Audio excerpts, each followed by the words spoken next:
Saya bawa anak-anak saya pergi daftar tabung haji.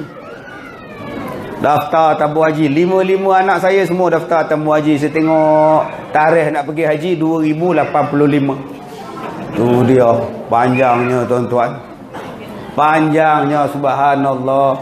Umur saya sekarang 45 tahun. Nak pergi haji lagi tuan-tuan 65 tahun. Dia ada 100 tahun lebih lagi.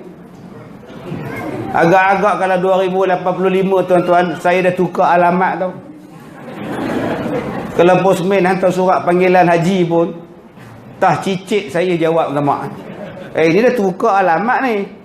Di mana alamat dia? Encik postman pergi belakang masjid tu, ada tanah perkuburan. Itu asrama dia sana sekarang ni. Lama tak lama ya tuan-tuan.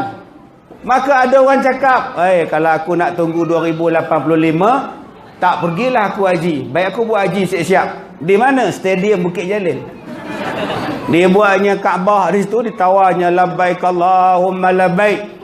Salah, kamu tak ikut cara Rasulullah. Mesti ikut cara Nabi Muhammad. Nama dia apa? Muttaba'ah.